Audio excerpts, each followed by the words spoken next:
महाबली हनुमान, वो देखिए।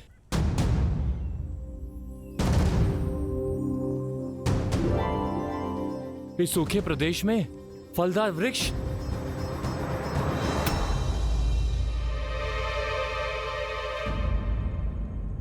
आज तो मैं पेट भर के खाऊंगा। चलो नील चलो। रुको। चारों ओर सूखे वृक्ष के बीच एक फलदार वृक्ष का होना संदेहदायक है। हमें सावधान रहना चाहिए। हनुमान जी, आप व्यर्थ में ही चिंता कर रहे हैं। प्रभु की भेंट है, ग्रहण करने दीजिए।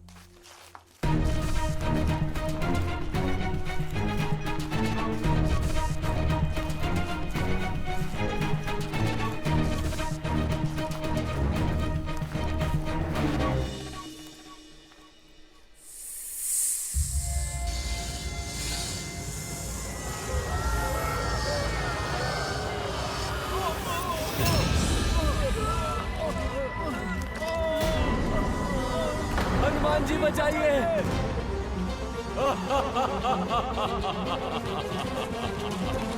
हनुमान जी बचाइए। हनुमान जी बचाइए।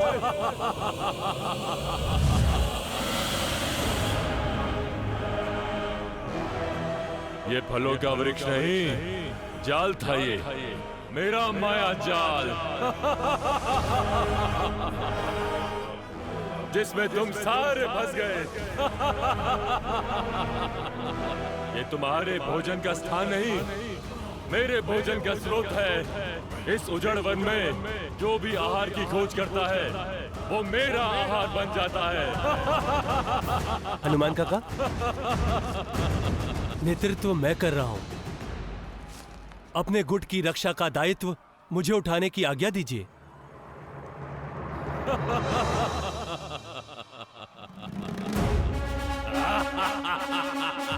जय श्री राम।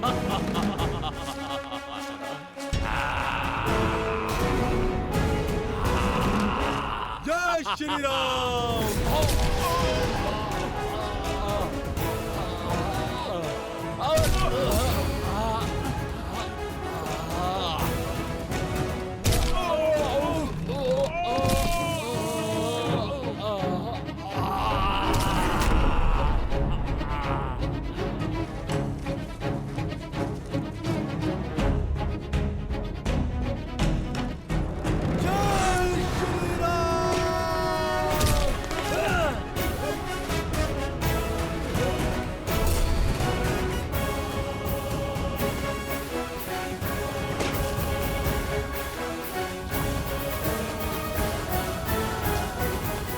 हम सबको आप पर गर्व है युवराज अंगद। अति उत्तम अंगद, आज तो तुमने सिद्ध कर दिया कि किष्किंधा का भविष्य योग्य हाथों में है। सब आप ही से सीखा है हनुमान काका।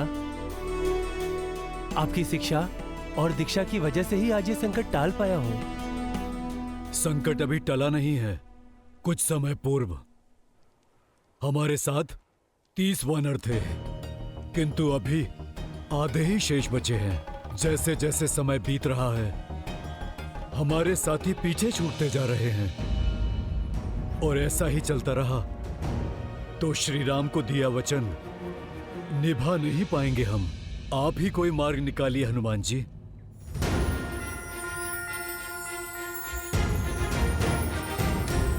जय श्री राम।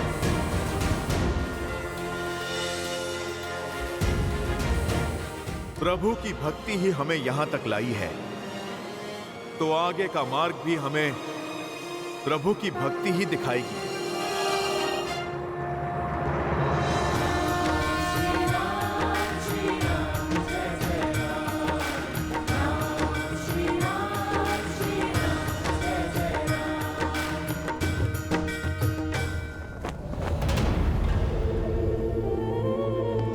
लंकेश,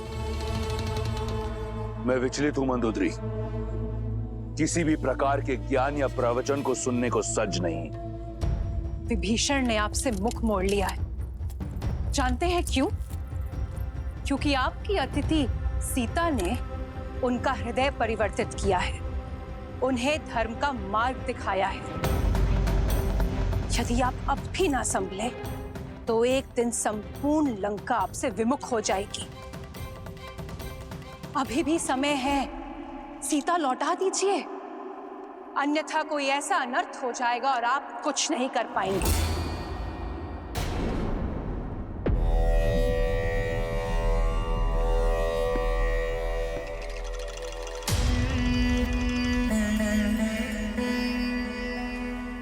समझता हूं तुम्हारी व्याकुलता, तुम्हारी चिंता का वास्तविक कारण समझता हूं। तुम्हें भय है कि अगर सीता लंका की महारानी बन गई तो तुम्हारा पद छोटा हो जाएगा। लंकेश के साथ सीता का नाम लिया जाएगा, इसका भय है ना तुम्हें? शीघ्र ही तुम्हारा ये बुरा स्वप्न सत्य बनने वाला है। सीता लंका की महारानी बनेगी और तुम कुछ नहीं कर पाओगे। परंतु ये कोशिश अवश्य करना कि ये जो तुम्हारे भीतर चल रहा है, ये द्वंद, इसे विष बनकर अपने नेत्रों या बोली में बाहर मत उगलना। पिताश्री,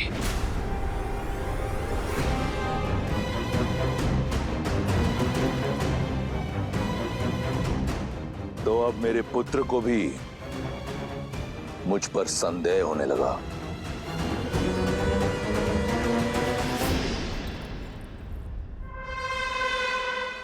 संदेह नहीं, दुख हुआ है मुझे कि आपने चाचा श्री को महल से निष्कासित कर दिया, जबकि उन्हें तो लंका से ही निष्कासित कर देना चाहिए था। हाँ पिताश्री, मैंने इस विषय पर बहुत विचार किया। हिम भी अपने ही जल में पिघल जाता है। ऐसे लंका के भेदी ही घर परिवार के टूटने का कारण बनते हैं। मैं जानता हूं कि वो मेरे चाचा श्री हैं, आपके अनुज हैं। इसीलिए आपको उन पर प्रहार करने से रोका मैंने। किंतु अब वो उस स्त्री का समर्थन कर रहे हैं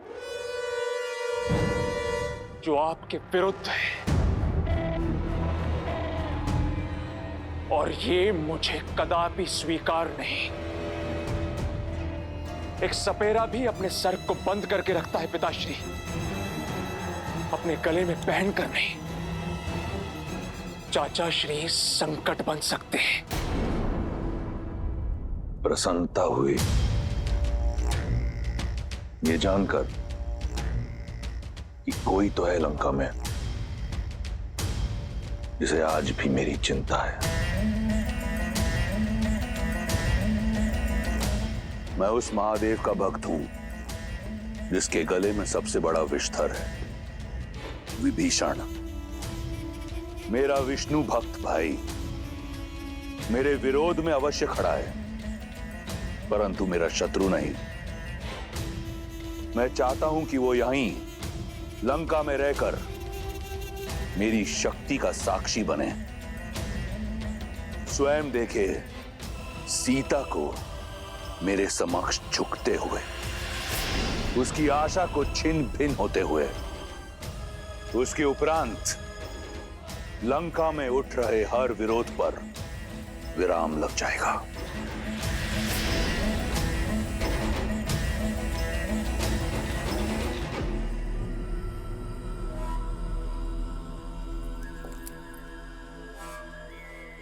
अब वो देख लेते हैं पिताश्री, जहां तक मेरी दृष्टि और दृष्टिकोण नहीं पहुंच पाते। एक बात मुझे खटक रही है, उस सीता में इतनी शक्ति, इतना साहस कहां से रहा है? अभी तो उसने केवल चाचा श्री की बुद्धि भ्रष्ट की है, आगे न जाने क्या क्या करेगी। अपने पति और परिवार से तो वो दूर है ही, आपने चतुर्मास से उसका भोजन भी बंद करवा दिया है। तो फिर बिना अन्न और जल के उसमें इतनी ऊर्जा आ कहां से रही है?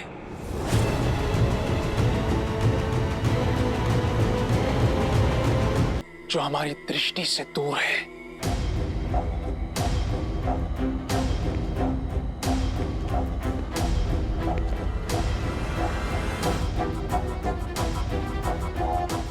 तुम्हारी दृष्टि उस ओर गई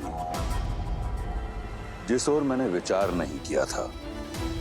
सही कहा तुमने, कुछ तो अवश्य है जो अशोक वाटिका में हम जानते नहीं। तो पता लगाना होगा पिताश्री। इस कार्य के लिए कोई है तुम्हारी दृष्टि में? मेरा अनुज अक्षय कुमार।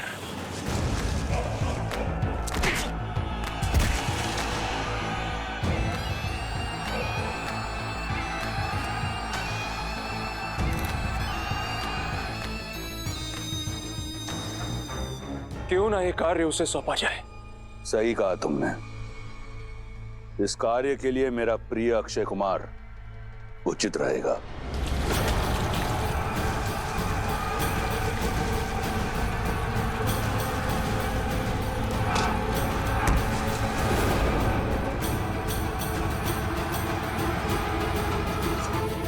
जाओ, कहो उसे कि उसके पिता ने उसे यहां बुलाया है। जी पिताश्री। रुको मेघनाथ, मैं भी चलूंगा तुम्हारे साथ।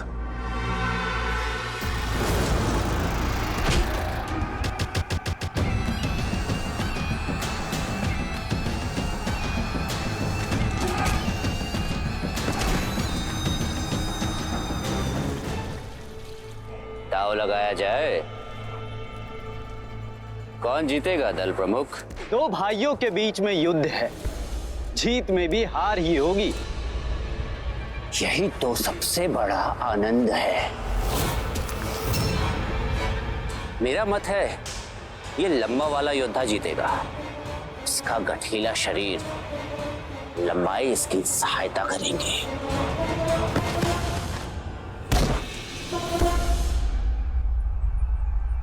मुझे लगता है छोटा वाला जीतेगा।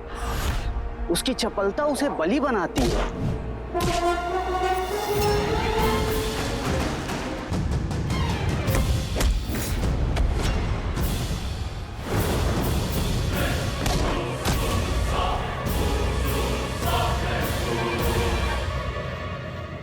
अद्भुत।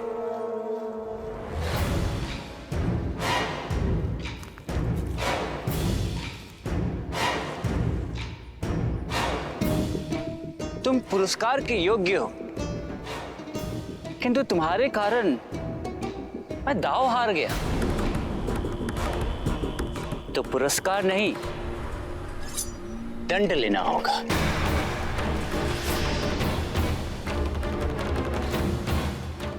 अंत कर दो अपने भाई का।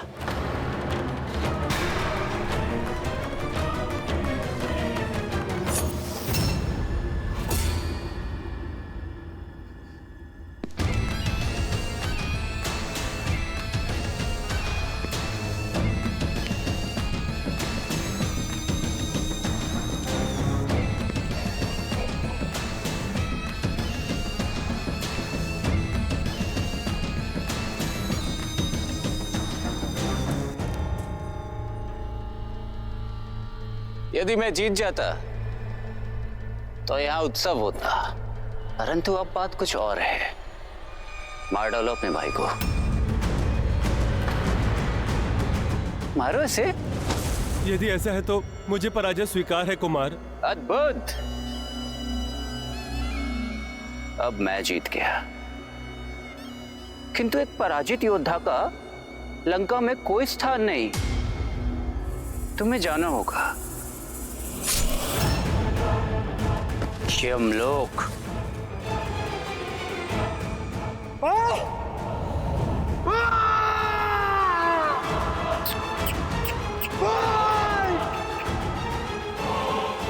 जीत कर भी पराजित हो गया।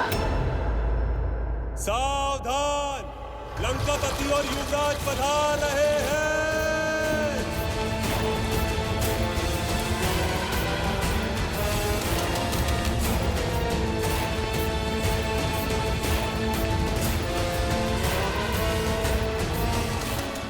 क्षमा कीजिए पिताश्री, फिर आप ही बताइए ना, और क्या करता मैंने बोला था उसे मार दे अपने भाई को, और नहीं माना वो।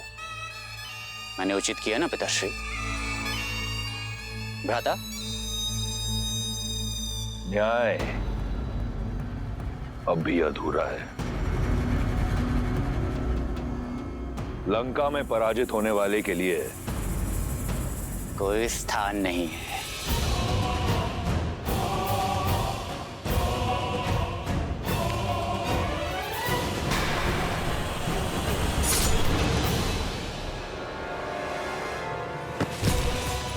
ये हुई ना लंकेश के पुत्र वाली बात।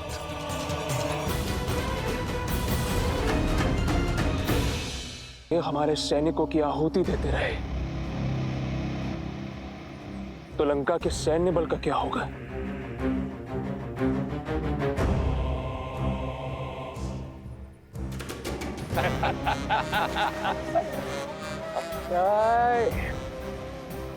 मेरे अनुज,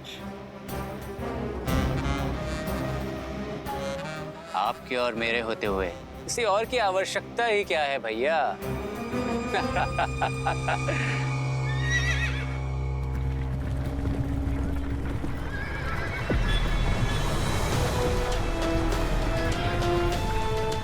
ये क्या है?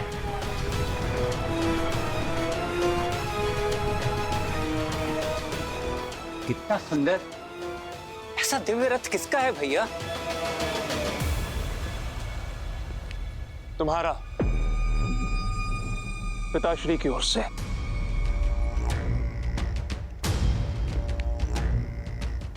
धन्यवाद पिताश्री। ऐसा रथ तो 10 लोकों में किसी के पास नहीं मिलेगा।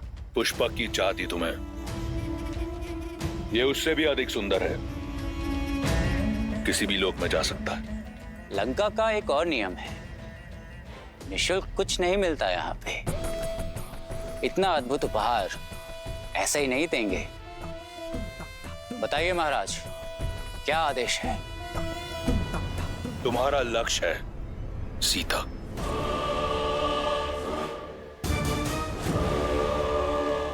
कहने की आवश्यकता नहीं है पिताश्री, जानता हूं आप क्या कहना चाहते हैं। पता लगाओ, बिना किसी आहार के सीता इतनी स्थिर कैसे है? कौन है जो लंकेश की दृष्टि से बचकर लंका की शत्रु की सहायता कर रहा है?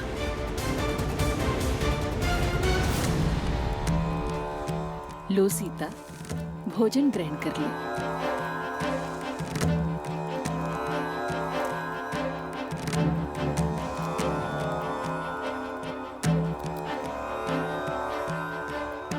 ये सब करके तो बड़ा आनंद आएगा, किंतु इस समस्या का समाधान कई जीवन ले लेगा। चिंता मत कीजिए पिताश्री, आपकी सीता को कुछ नहीं होगा।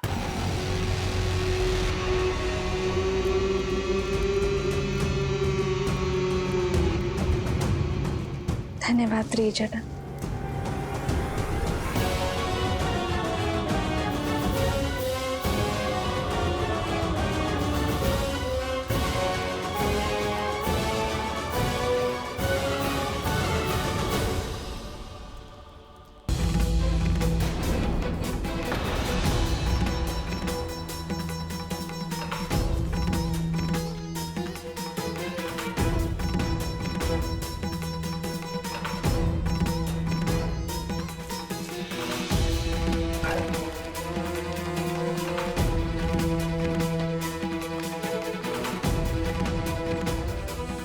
नील, इतने बहुमूल्य रत्न? भाग्य से हमें रत्नों का भंडार मिल गया है, हमारे परिश्रम का फल मिल गया है। हम जीवित तो हैं ना? ये स्थल स्वर्ग से कम नहीं है। हाँ, स्वर्ग ऐसा ही सुंदर होगा। ये कैसा स्थान है? सब कुछ स्वर्ण और रत्नों से बना है। वो रहा जल।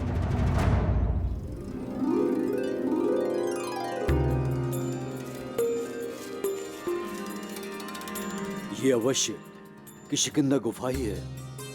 पौराणिक कथाओं में इसके बारे में सुना था, किंतु ज्ञात नहीं था कि इसका अस्तित्व सत्य है। चल। हाँ?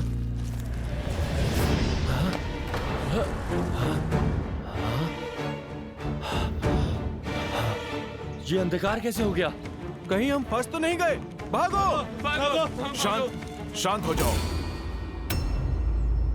यह अवश्य ही कोई माया है। बाहर जाने का मार्ग ढूंढते हैं। सब एकत्रित हो जाओ ताकि कोई खो ना जाए।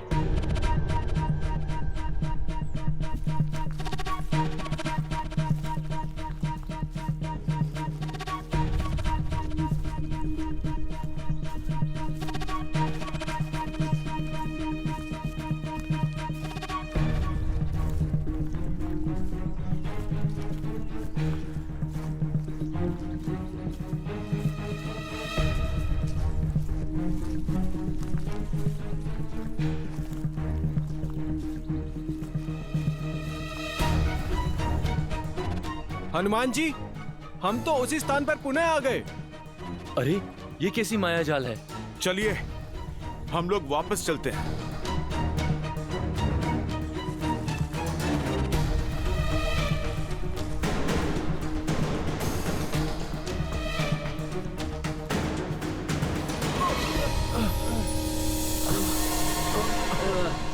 हनुमान जी, कैसी रोशनी है ये?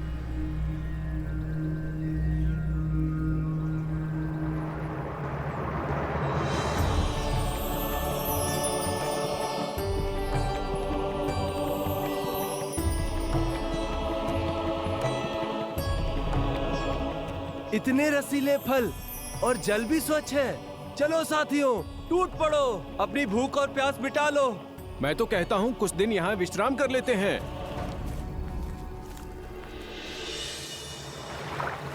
सावधान, इस गुफा का नियम है, यदि किसी ने यहाँ से कुछ खाया या जल पिया तो वो यहाँ से बाहर नहीं जा पाएगा। जल मत ग्रहण करो। आप लोग घबराओ नहीं। जिसके साथ प्रभु श्री राम हो उसको कैसा भय। हमें शीघ्र ही यहाँ से बाहर निकलना होगा। परंतु कैसे? जो भी मार्ग लेते हैं लौटकर यहीं आ जाते हैं। सही मार्ग कौन सा है? यहाँ से बाहर जाना असंभव है। प्रभु श्री राम कहते हैं, सत्य में हर असंभव कार्य को संभव करने की शक्ति होती है। देवी, हम नहीं जानते कि आप कौन हैं, ये कैसी माया है, परंतु हम आपको अपना सत्य बताते हैं। हमें आशा है कि फिर आप भी हमें अपना सत्य अवश्य बताएंगी। हम यहाँ चोरी या लूट की आशा से नहीं, अन्न और जल की आस से आए हैं देवी। हम तो प्रभु श्री राम के भक्त हैं, जो उनकी पत्नी माता सीता को खोजने निकले हैं, जिन्हें रावण ने बलपूर्वक बंदी बना लिया है। देवी, हम माता सीता को खोजने से पहले रुक नहीं सकते और बिना उन्हें पाए हम लौट के जा नहीं सकते देवी।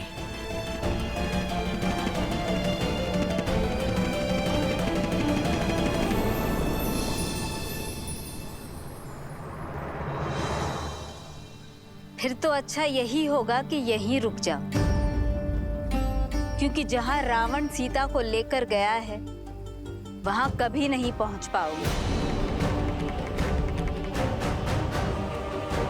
जब घर लौट नहीं सकते तो भूखे क्यों मर रहे? यहां अनंत काल तक भोजन लो,